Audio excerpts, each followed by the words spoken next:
اخر مباراه للكابتن طلعت رغم تاكيدات السيد كمال ابو علي. انا بقول لحضرتك نعم. ليه يا كابتن؟ ده المجلس كله كان في المجلس كله كان في الجونه. المجلس ده كله كان في الجونه. نعم. كان على واخد مستعد مسانده ولا لا؟ معلش خليني بس اقول لك الايه الواقع والحقيقه. نعم. خدت بالك؟ لكن هو يعني انا ضد الكلام ده. يعني ان يبقى في نوع من الحسابات والتربص المسبق يعني بالشكل ده كان هيبقى غلط. لكن المفروض انه طالما يعني المصري عمل ماتش كويس. يعني الفرص اللي ضيع عبد المنصف هايل. المصري عمل ماتش كويس. نعم. والمفروض ان تكون يعني الفرقه بتلعب مش تحت ضغط عصبي، ان لو ما كسبتش مدربها هيمشي. معلوماتي ان اللعيبه بتحب الكابتن طلعت. بتحب رغم انه صارم جدا. بتحبه. دي معلومات. لكن يعني ملخص الحدوته كلها انه لو كانت هناك نتيجه اخرى غير هذا. شوف ازاي. شوف ما اعرفش فرص وانفرادات. نعم. لكن طبعا يعني النتيجه انا في رايي ما كانتش متوقعه للجونه. ما كانتش متوقعه. وعشان ما تقولش العظيمه يجيب اللي انا توقعاتي. انا برضو كنت متوقع فوز الجونه. كنت متوقع مش هقول العظيمه فوز الجونه. نعم. من خلال ايه بقى؟ من خلال بيلعب في ملعبه. طبعا ما بيتغلبش في ملعبه خالص. ومع كده والفرقه متكامله والكابتن اورا عمل شغل كبير.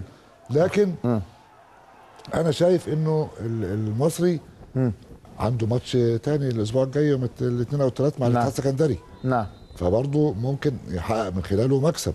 او التوقعات تشير طبعا. التوقعات تشير الى فوز المصري. هقول لحضرتك ماتشات هو مع الاتحاد القادمه كلها مع الاتحاد. نعم. وبالتالي الحسابات بالموقف ده يعني بنتيجه ده. فاكر لما طلع الكابتن طلع راح بورسعيد كانت الدنيا بتهيص. نعم.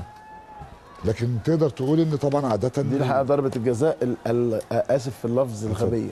يعني ما فيش ما يدعو ابدا للمدافع انه يلعبها بايده هنا يا كابتن فتحي. يعني كوره بالعرض وكوره ما فيهاش صعوبه حتى لو سابها تعدي.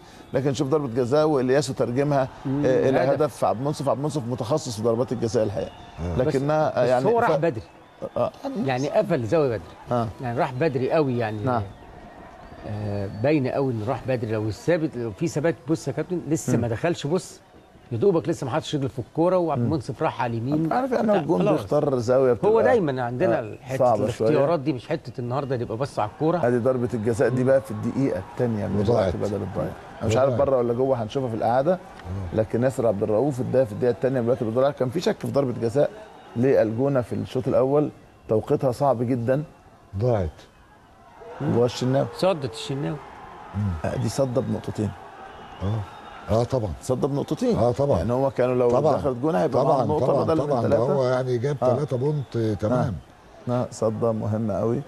ودي ميزه لما يكون عندك جون وجون عنده ثقه. الحقيقه هو الشناوي الحقيقه مميز. يعني حتى في كاس العالم كاس افريقيا صد ضربتين الجزاء والحكم عادهم له صد واحده. وفي كاس العالم الارجنتين الكره بعد امسكها عدت من ايده. مباراه الحرس اللي فاتت قدر انه ينجح انه يصدها بس اتردت اللعيب.